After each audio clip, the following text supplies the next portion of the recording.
So, no Supra here today, just on the Prelude. That's all we got. As it's been like that for quite a while.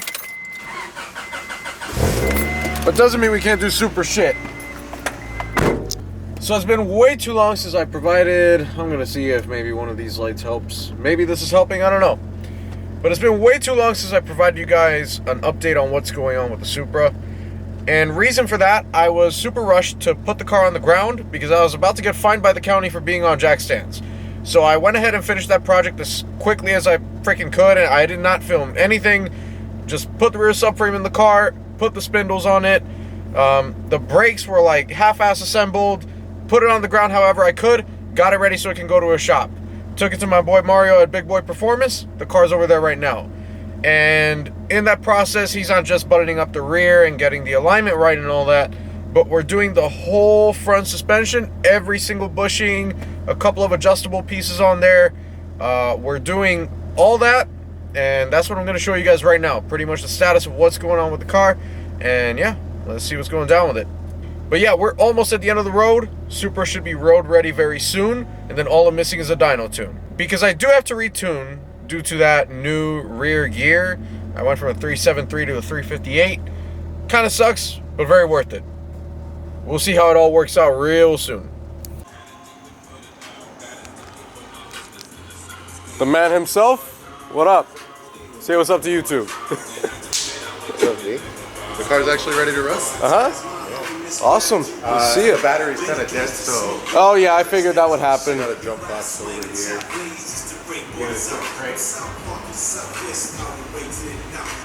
Should be enough to get it to start. All right. See what it does. Yeah.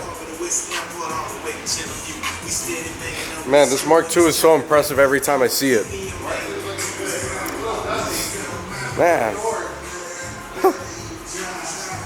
I love this thing.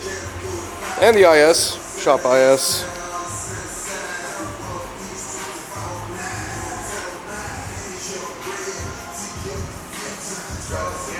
Woo. Dude, I miss this so much. See how she feels? Yep. See if she's up to it. Yeah.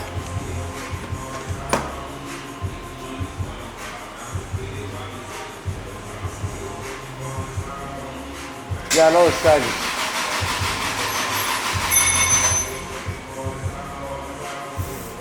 Is that a hub sensor thing? Let me, yeah, it is.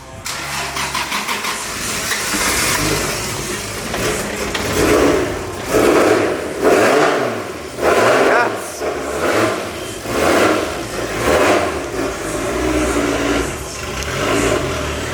Yeah, it sounds really pissed with all the old E85. Very pissed. I just need to make sure it doesn't leak. Huh? Just need to make sure it doesn't leak. Yeah.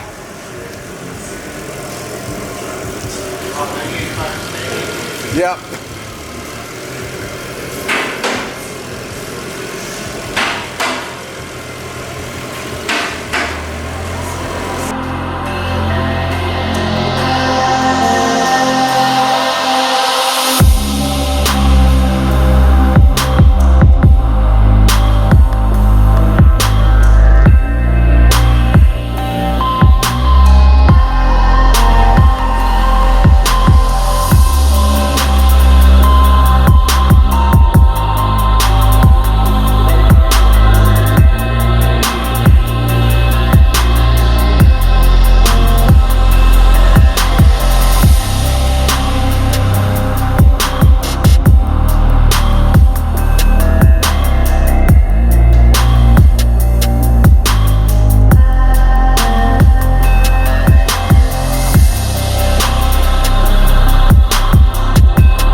Alright, so among the new stuff, SuperPro end links.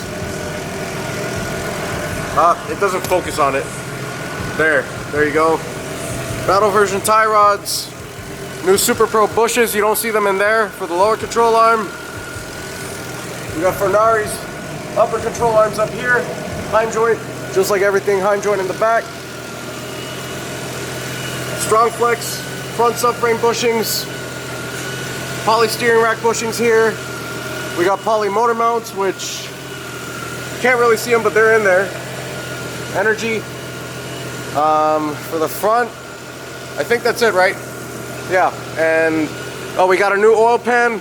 I had a rock come up and hit this, so don't really know how that happened. It just took a whole piece of the other oil pan off, and so we got a new one. And now to the back. Everything Fornari here, which you guys knew I already had. Lower control arm, tow arm, and traction arm.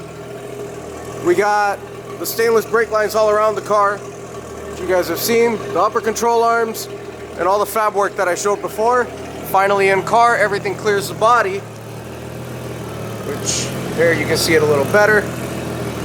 These clear the body just fine. And they actually hold our handbrake cables up here, along with this. The new diff in, and we had a leak before. Mario sealed that up for us. The axle's rebuilt. So this thing pretty much has not a single old bushing on it, not a single old bolt. And we even went as far as cleaning bolts. I had done the rears at home. Mario did the rest here in the shop.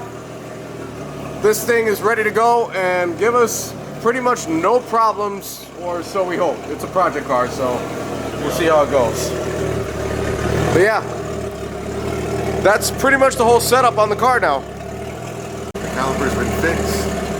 Replaced all the e-brake hardware in here. Pretty much nut and bolted the entire suspension just to double check that nothing's going to be loose. Okay.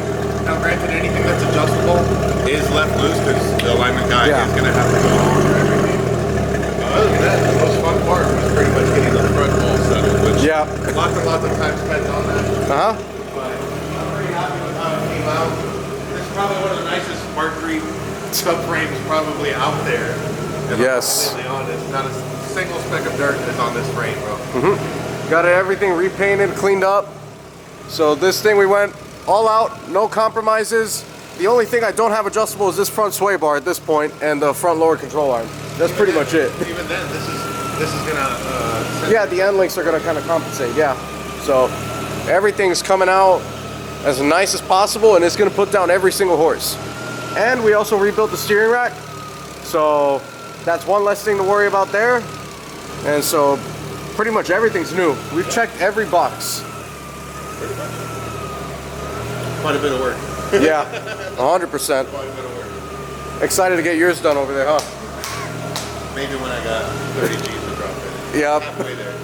Halfway there. Yeah, if you're trying to do it all at once, you gotta have everything ready to go.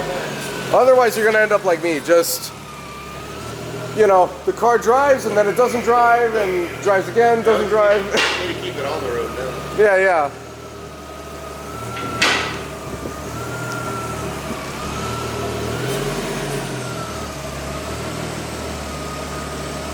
Tomorrow when I gotta go back over, double check the grease for the fittings because I ran out of grease in my gun. I want to zip tie everything a little bit better for the brake lines. Okay, I want to do a brake clutch. First thing, as soon as it even gets off the wrap, it's going straight to the alignment shop. Awesome. In fact, if you want, tomorrow it should be pretty much on the floor, rolling, ready to go. We made a little bit more of an adjustment in the back, but there's only so much that we can do just doing it visually. Yeah, so it just needs an alignment shop no matter what. Go to the alignment shop, and then after that, it's going to need a good test drive just to double check everything. Yeah. Make sure there's no clunks, bangs, leaks, noises, anything like that. But I'm feeling pretty confident. Awesome. How it came out. I'm very, very happy with it. I think you will be too. Yes. And of course, our Ward Auto brake delete, which I showed before, got the engine bay looking much cleaner overall. This thing is just getting closer and closer to the idea of perfection that I always had with a Mark III Supra. So we're getting there. I gotta get a little photo shoot of that red Mark IV. Yes. And this red Mark You're talking about III. James, right? Yeah, both of you guys are on slicks. Yeah, I'll talk to him. Red Supras. Yep. He needs to get his engine bay going. I've been trying to tell him. Yeah. I know he's dumped everything underneath the car, but hey, I can't knock it. That's the right way to do it. He boosted his Jeep, and I'm like, oh, he did? Yeah, he boosted his Jeep. I'm like, dude, wow. the Jeep's faster than your Supra. We can't have that happen. Pretty much. Oh, I forgot. I gotta bring the gauge here, because as you see, it says like 70 psi, but that's wrong. I let my buddy I let my buddy borrow it to get his MR2 home, and the vibrations pretty much damaged the gauge. Oh man. Yeah, I have one at home though. Yeah, he gave it to me. Like you want to mount that to the frame. Yeah. To the body, the engine will be one thing. Speaking of which, I have this zip tied right now because I lost the bolt that holds it. Because this is a bracket that was meant for another. It's got cams? No. No? It's just a 2300cc injector. It's like, oh, that's what it's for. Harry told me we'll be able to get it to idle smoother with a cam actually, just because it's too much fuel. So, but it works fine. Like once you're up in the RPM, it drives pretty nice.